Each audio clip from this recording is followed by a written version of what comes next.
ब्रह्मांड में मौजूद किसी रहस्यमयी और अत्यधिक कॉम्प्लेक्स साइंटिफिक फिनोमेनन से जुड़े किसी ब्लैक होल की नहीं, बल्कि इंडियन हिस्ट्री से जुड़े एक बेहद अनफॉर्चुनेट इवेंट की है। अगर कुछ ब्रिटिश हिस्टोरियंस की माने तो ये इवेंट भारत के इतिहास पर एक धब्बे जैसा था। वो क्यों? चलिए देखते हैं।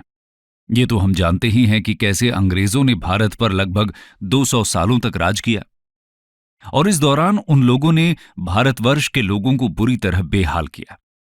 लेकिन एक दौर ऐसा भी था जब बंगाल के एक राजा नवाब सिराजुद्दौला ने उल्टा अंग्रेज सिपाहियों के साथ एक बेहद शर्मनाक और दर्दनाक हादसे को अंजाम दिया। जी हां, और इसी घटना को ब्लैक होल ट्रेजेडी का नाम दिया गया है।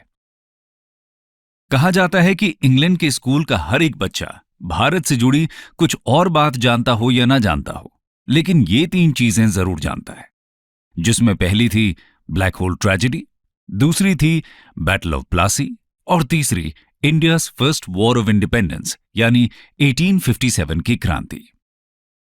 अब इस बात से आप अंदाजा लगा सकते हैं कि यह black hole tragedy England point of view से भारतीय इतिहास का कितना अहम हिस्सा थी।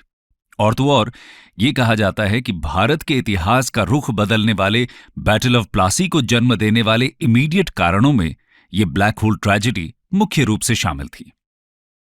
बैटल ऑफ प्लासी एक ऐसा इवेंट था जिसने आधुनिक भारत का नक्शा पूरी तरह से बदल दिया। इसी बैटल के बाद अंग्रेजों ने भारत पर पूर्ण रूप से अपना आधिपत्य जमाना शुरू किया। खैर, अब आप सोच रहे होंगे कि आखिर क्या थी यह ट्रेजेडी। असल में आखिर क्या कहानी थी इस ब्लैक होल त्रासदी की? इसके पीछे का कारण क्या था? इसको अंजाम देने वाले राजा सिराजुद्दौला ने ऐसा आखिर क्यों किया? ऐसी नौबत आखिर क्यों आ गई? क्या 1756 में वाकई उन्होंने अंग्रेजों को कैलकाटा की एक काल कोठरी में डालकर निर्दयी तरीके से मौत के घाट उतार दिया था? आज के इस वीडियो में हम इन्हीं सब सवालों के जवाब जानने की कोशिश करेंगे। तो चलिए शुरू करते हैं। How fort William came into existence. दोस्तों, ये तो आप जानते ही हैं कि 17th सेंचुरी तक भारत की धरती पर यूरोपियन पावर्स का आगमन हो चुका था। उधर यूरोप में 1740s में हुए वॉर ऑफ ऑस्ट्रियन सक्सेशन के बाद ब्रिटिश और फ्रांस के बीच की लड़ाई धरती के हर कोने तक पहुंच चुकी थी। इंडिया भी इसमें कोई एक्सेप्शन नहीं था। यहां पर भी ब्रिटिश और फ्रेंच ईस्ट इंडिया कंपनी के बीच एक फियर्स कंपटीशन जारी था। इंडियन पॉलिटिक्स की बात करें तो 1707 में औरंगजेब की मृत्यु के बाद मुगल साम्राज्य का पतन होना शुरू हो चुका था। असल शक्ति केवल क्षेत्रीय राजाओं के हाथों में ही रह गई थी। उसी तरह बंगाल तकनीकी रूप से मुगल साम्राज्य का हिस्सा होते हुए भी अब एक आजाद प्रांत के रूप में उभर रहा था। लेकिन बंगाल उस समय भारत का इकोनॉमिक पावर हाउस था। इसकी वजह से सभी यूरोपियन पावर्स बंगाल पर अपना कब्जा जमाना चाहती थीं। इस दौरान अंग्रेजों ने अपना साम्राज्य सुरक्षित करने के लिए बंगाल में जगह जगह मिलिट्री डिफेंस सिस्टम बिल्ड करने शुरू कर दिए। इन्हीं में से एक फोर्ट था फोर्ट विलियम, जो 1690 तक बनकर तैयार हो गया था। फोर्ट विलियम हुगली नदी के तट पर बना एक आर्किटेक्चरल मार्वल था। इसका नाम इंग्लैंड के किंग विलियम III के नाम पर पड़ा। हालांकि यह कैलकाटा के one of the finest monuments में से एक है, लेकिन यही फोर्ट ब्लैक होल ट्रेजेडी और बैटल ऑफ प्लासी जैसे भारतीय इतिहास के कुछ इन्फेमस इवेंट्स की साइट बना। फिर जैसे जैसे वो बंगाल में विस्तृत होते गए, उनकी नीयत में बदलाव आना शुरू हो गया, क्योंकि बंगाल उस समय इंडिया का रिचेस्ट और रिसोर्सफुल स्टेट था। पूरे भारत में होने वाले ट्रेड में अकेले बंगाल का 60% योगदान था। ब्रिटिश ईस्ट इंडिया कंपनी के लोग अपने मकसद को पूरा करने के लिए छोटे छोटे प्रांतों के राजाओं को महंगे तोहफे देकर या फिर पीस ट्रीटीज के थ्रू उनके साथ डील कर लिया करते थे। तो इस तरह इन रूलर्स को भर भर के पैसा मिल जाया करता था और ब्रिटिशर्स को बिना किसी रोक टोक के ये एक्सप्लॉयटेटिव ट्रेड करने की आजादी। तो अब ब्रिटिश ईस्ट इंडिया कंपनी बेहिसाब तरीके से प्रॉफिट जनरेट कर रही थी और इसका सबसे बुरा इफेक्ट पड़ रहा था डोमेस्टिक इंडस्ट्रीज और बिजनेस पर। जमींदार, मर्चेंट्स, लैंडलॉर्ड्स सभी ब्रिटिशर्स की गतिविधियों से नाखुश थे, क्योंकि उन्हीं के राज्य में आकर उन्हीं का सारा प्रॉफिट तो ब्रिटिशर्स लूट कर ले जा रहे थे। इसके अलावा बंगाल की लगभग 20 मिलियन लोगों की वास्ट पॉपुलेशन, जिनको एक स्मॉल मुस्लिम एलीट रूल किया करते थे, वो भी ब्रिटिशर्स से खुश नहीं थे। सिराजुद्दौला's एक्सेशन टू थ्रोन। ऐसे माहौल में 1756 में बंगाल के नवाब अली वर्दी खान की मृत्यु हो जाती है और बंगाल की गद्दी पर 21 साल के एक यंग, स्ट्रांग और डायनामिक रूलर सिराजुद्दौला का आगमन होता है। नवाब सिराजुद्दौला को शुरुआत से ही ब्रिटिशर्स के कारनामों के ऊपर शक होने लगा था। उन्हें लगता था कि अंग्रेज उनको मिले हुए अधिकारों का दुरुपयोग कर रहे हैं। इसी के चलते उन्होंने अंग्रेजों से सवाल जवाब करना शुरू किया। हालांकि अंग्रेजों का कहना था कि वो तो केवल अपनी कंपनीज की सुरक्षा के लिए इन किलों का निर्माण कर रहे हैं, लेकिन नवाब सिराजुद्दौला ये जान चुके थे कि ब्रिटिशर्स का मकसद केवल ट्रेड और उससे मिलने वाला प्रॉफिट ही नहीं है, बल्कि वो धीरे धीरे इन फोर्ट्स में अपना एडमिनिस्ट्रेटिव सिस्टम स्थापित कर रहे थे। तो सिराजुद्दौला इनसे बहुत नाराज थे। इसके दो कारण थे। पहला तो ये कि ये कंपनीज अब अपने प्रॉफिट का कोई भी हिस्सा उनको नहीं दे रही थी, और दूसरा ये कि वो अब धीरे धीरे अपने पांव जमाकर राजाओं से उनका पॉलिटिकल कंट्रोल छीनने की भी तैयारी में थे, जिससे इन राजाओं की सॉवरेंटी पर खतरा बढ़ता जा रहा था। ऊपर से कर्नाटक वॉर में ब्रिटिशर्स की जीत के बाद सिराजुद्दौला का शक यकीन में बदलता जा रहा था, लेकिन ये होने देना सिराजुद्दौला को गवारा नहीं था। इसीलिए सबसे पहले उन्होंने कैलकाटा के गवर्नर को एक अल्टीमेटम पास किया कि इन कंपनीज के द्वारा किए जा रहे फोर्टिफिकेशन पर पाबंदी लगाई जाए।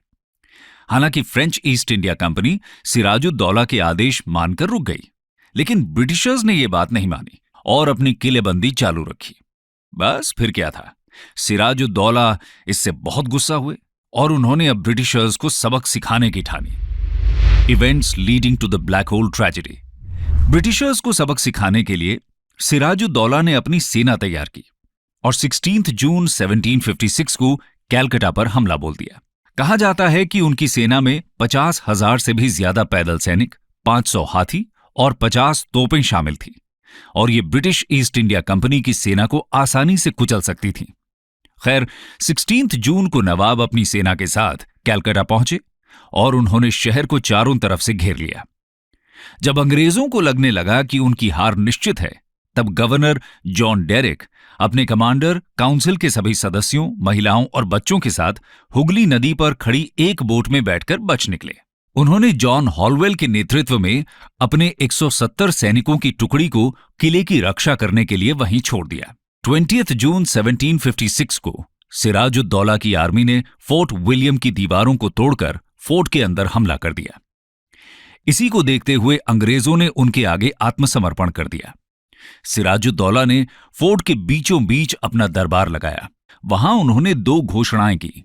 पहली तो ये कि कैलकाटा का नाम बदलकर अलीनगर रखा जा रहा है, और दूसरा, राजा मानिकचंद को किले का रक्षक घोषित किया गया।